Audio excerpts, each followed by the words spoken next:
Assalamualaikum warahmatullahi wabarakatuh.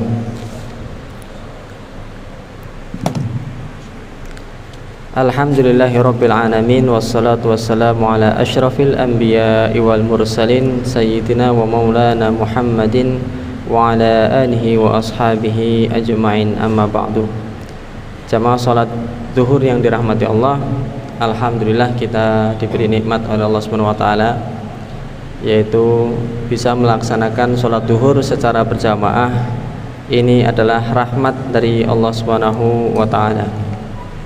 Jamaah rahmatullah, kemarin kita membahas masalah tentang siddiq, orang-orang yang jujur kepada Allah. Maksudnya adalah melaksanakan apa yang Allah cintai dan menjauhi apa yang Allah benci.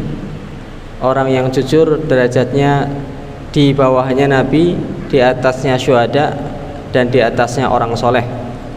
Allah Ta'ala berfirman, a'udzubillahi minasyaitonirrajim, wa man yuti'illaha wa rasulahu faulaika ma'al ladzina an'ama Allahu 'alaihim minan nabiyyin was-syuhada minan nabiyyin was-siddiqin wasyuhada was-shalihin.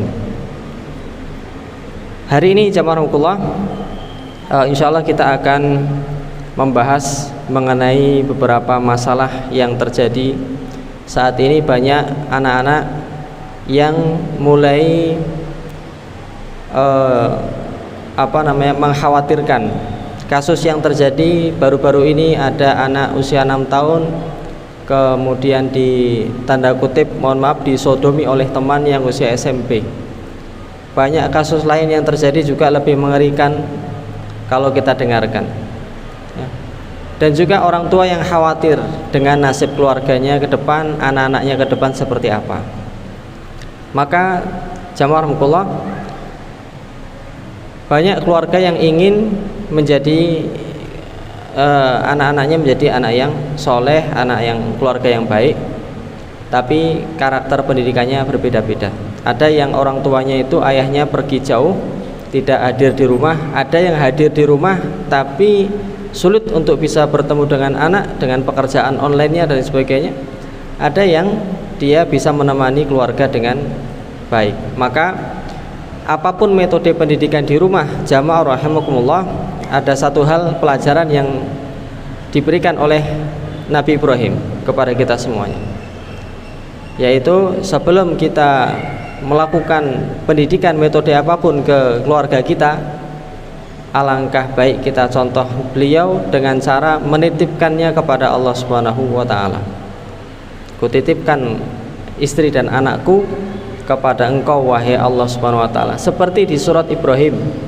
Surah Ibrahim, ya, mulai dari ayat ke-35 sampai ke-41, di situ kita bisa baca, ya.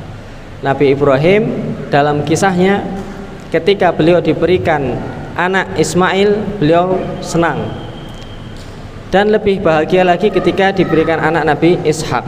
Dan ketika beliau diberikan Nabi Ishak, maka Allah Ta'ala memerintahkan untuk membawa istri beliau, ya, Siti Hajar, dan anaknya Ismail untuk dibawa ke padang pasir. Di dalam athar disebutkan bahwasanya sepanjang perjalanan istri beliau tidak banyak bertanya. Jadi pelajaran satu, keluarga yang dia akan bahagia diawali dengan ketaatan daripada istrinya, ya, tidak banyak bertanya kepada Nabi Ibrahim. Menjelang Nabi Ibrahim, ya, padahal perjalanan jauh 1300 km dari tempat tinggal beliau yang berada di Palestina menuju Mekah yang mana saat itu masih bentuknya padang pasir.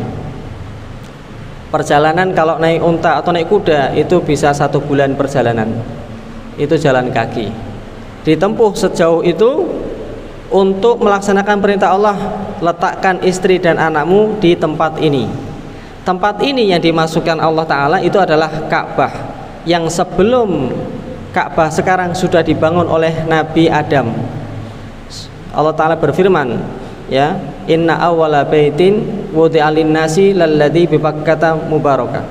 Sesungguhnya bangunan pertama kali yang dibangun oleh manusia itu adalah Ka'bah. Jadi Ka'bah itu pertama kali dibangun oleh Nabi Adam. Lalu hancur oleh usia dan bencana dan lain sebagainya. Kemudian istri beliau ketika ditaruh di tengah padang pasir dengan sang putra yang masih kecil, ya, akhirnya bertanya juga. Tapi pertanyaannya bukan pertanyaan yang aneh-aneh, ya. Bi, nopo to kok padang pasir, nggak ada tanaman, nggak ada tumbuhan, isinya pasir tok, nggak ada semen, nggak ada batu bata, isinya pasir tok. Kenapa kok ditaruh di sini wahai suamiku? Ya. Maka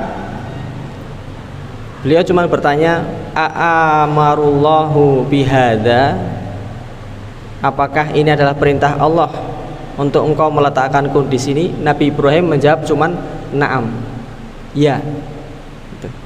Jadi istrinya, kalau begitu Allah tidak akan meninggalkan saya. Keyakinan seorang istri yang solihah, taat kepada suami. Lalu kemudian ditinggalkan Nabi istrinya dan anaknya. Tapi bukan ditinggalkan dalam keadaan yang bahagia ataupun keadaan yang biasa saja. Beliau bersedih.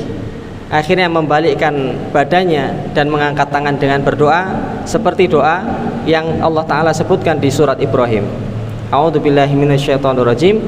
Wa idh qala Ibrahimu rabbi ja'al hadzal balada aminan wajnubni wa baniya an na'budal asnam. Ya Allah, aku tinggalkan ayat ke-37. Rabbana inni askantu min dzurriyyati biwadin ghairi dzi zar'in 'inda baitikal muharram. Ya Allah, aku tinggalkan anakku, istriku di sebuah lembah yang tidak ada tanaman, tidak ada tumbuhan, tidak ada air. 'Inda baitikal muharram, tapi sesuai dengan perintahmu, di sebelahnya Baitul Haram, padahal belum ada apa-apa saat itu. Cuman Allah tunjukkan ini tempatnya gitu. Rabbana liyuqimus shalah, doa yang dicontohkan oleh Nabi Ibrahim pertama adalah, ya Allah, jadikanlah keluarga saya orang yang mendirikan sholat. Jadi panjenengan Bapak Ibu kalau pengen keluarganya menjadi keluarga yang baik, pertama doakan agar keluarga kita itu bisa mendirikan sholat. Ajak mereka untuk sholat. Itu kunci pertama keluarga kita menjadi keluarga yang baik. Ajak mereka sholat, ya. Rabbana liyuqimus shalah, ya Allah, jadikanlah mereka menjadi orang yang mendirikan sholat. Tuh. Doa yang kedua Nabi Ibrahim untuk urusan, ya, sosial. Rabbana faj'al af'idatam minan nas tahwi ilaihim. Ya Allah, tolong jadikanlah perhatian sebagian manusia condong kepada mereka. Artinya apa? Mereka diperhatikan oleh manusia yang lainnya, ya. Di tengah padang pasir saat itu tidak ada apapun, Allah buktikan doa Nabi Ibrahim terkabul. Sebagian besar manusia saat ini condong ke Ka'bah. Siapa yang tidak ingin ke sana? Kita pasti pengen ke sana. Itu bagian dari doa Nabi Ibrahim. Ya Allah, sekarang nggak ada apa-apa, anak istri saya tinggalkan di sini, tapi suatu saat jadikanlah sebagian besar manusia menuju ke tempat ini. Allah kabulkan. Doa yang ketiga Nabi Ibrahim adalah warzuqhum minats tsamarat la'allahum yashkurun. Baru kemudian cukupi rizkinya, ya Allah. Anak saya cukupi rizkinya, istri saya cukupi istrinya, dan berikanlah mereka rizki dari buah-buahan, ya. Allah buktikan saat ini Mekah kalau panjenengan datang untuk umroh dan haji, buah-buahan begitu melimpah. Walaupun mungkin untuk tanahnya tidak sesubur Indonesia, tapi buah-buahan semua di sana ada. Buah-buahan, buah anggur, buah yang tidak ada di situ semuanya lengkap. Ini doa Nabi Ibrahim alaihissalam, ya. Dan terakhir semuanya itu buah-buahan ada, seluruh kebutuhan cukup, ya. Rumah nyaman, itu agar apa? La'allahum yashkurun, tapi buat mereka bersyukur, ya Allah. Apa artinya kalau seluruh kebutuhan terpenuhi tapi anak nggak syukur?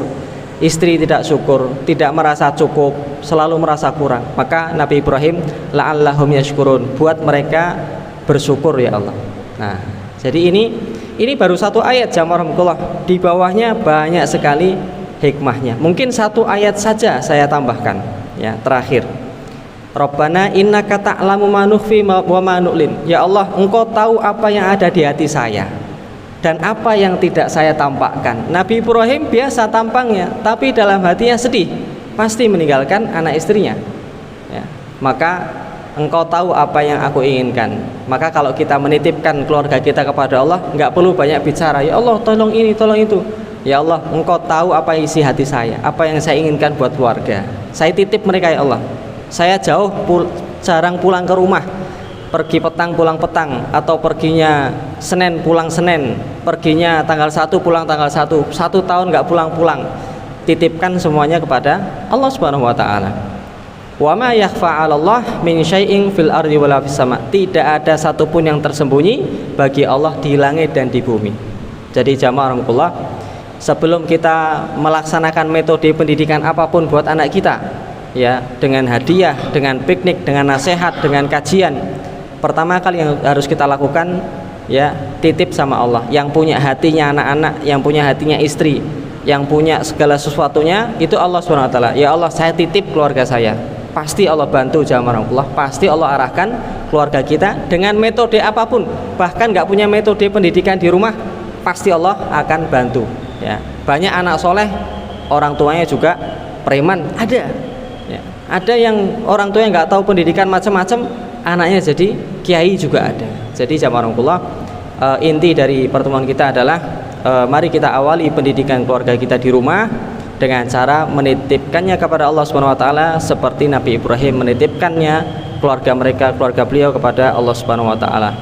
Hadanallahu iyyakum, semoga bermanfaat. Wallahu taala a'lam bissawab. Subhanakallahumma bihamdika asyhadu an la ilaha illa anta astaghfiruka wa atubu ilaik. Assalamualaikum warahmatullahi wabarakatuh.